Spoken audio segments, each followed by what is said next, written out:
ಮಾಡಿದಷ್ಟು ನೀಡು ಭಿಕ್ಷೆ ಎಂಬ ವಾಣಿಯನ್ನ ನಾಡಿಗೆ ಸಾರಿದ ಕಾಯಕ ಯೋಗಿ ಶ್ರೀ ಗುರು ತಿಪ್ಪೇರುದ್ರ ಸ್ವಾಮಿ ದೇವಸ್ಥಾನಕ್ಕೆ ಸಾವಿರಾರು ಭಕ್ತರು ಸರತಿಯ ಸಾಲಿನಲ್ಲಿ ನಿಂತು ದರ್ಶನವನ್ನ ಪಡೆದರು.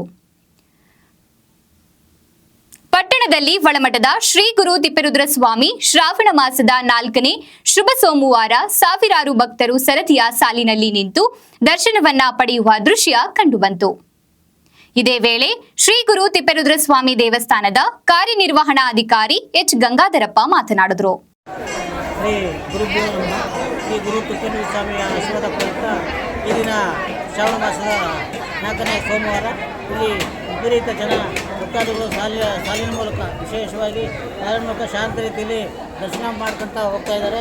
ಎಲ್ಲರೂ ಸಹ ದೇವರು ಒಳ್ಳೇದು ಮಾಡಲಿ, ಅವರ ಇಷ್ಟಾರ್ಥಗಳನ್ನು ದೇವರು ನೆರವೇರಿಸಲಿ ಅಂತ ಕೇಳ್ತಾ ಈ ದಿನ ಮಳೆಯೂ ಸಹ ನಮಗೆ ಬಿಡು ಕೊಟ್ಟಿದೆ. ಶ್ರಾವಣ ಮಾಸದಲ್ಲಿ ಮಳೆ ಬಿಡು ಕೊಟ್ಟಿದ್ದರಿಂದ ಉದ್ದ ಸಾಲು ಇದೆ ಕ್ಯೂ.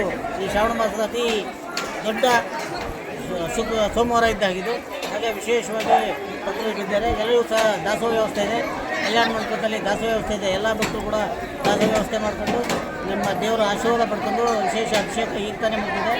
ಅಭಿಷೇಕ ಸಂತೃಪ್ತರಾಗಿ ದಾಸೋಹ ಮಾಡಿಕೊಂಡು ಹೋಗ್ತಿದ್ದಾರೆ. ಉಳ್ಕೊಳ್ಳೋದಕ್ಕೆ ವ್ಯವಸ್ಥೆ ಸಹ ಇದೆ, ರೆಸ್ಟ್ ಮಾಡಿಕೊಂಡು ಸಹ ಭಕ್ತರು ಹೋಗೋದು. ಹಾಗೆ ದೇವರು ಎಲ್ಲರಿಗೂ ಒಳ್ಳೇದು ಮಾಡಲಿ, ಶ್ರಾವಣ ಸೋಮವಾರ ಎಲ್ಲರ ಭಕ್ತರ ಇಷ್ಟಾರ್ಥಗಳನ್ನು ನೆರವೇರಿಸಲಿ ಅಂತ ಎಲ್ಲ ದೇವರ ಪ್ರಾರ್ಥನೆ. ಇದೇ ಸಂದರ್ಭದಲ್ಲಿ ಶ್ರೀ ಗುರು ತಿಪ್ಪೇರುದ್ರ ಸ್ವಾಮಿ ದೇವಸ್ಥಾನದ ಸಿಬ್ಬಂದಿಗಳಾದ ಎಸ್ ಸತೀಶ್, ಮನು ಹಾಗೂ ಸಿಬ್ಬಂದಿಗಳು ಭಕ್ತಾದಿಗಳು ಇದ್ದರು.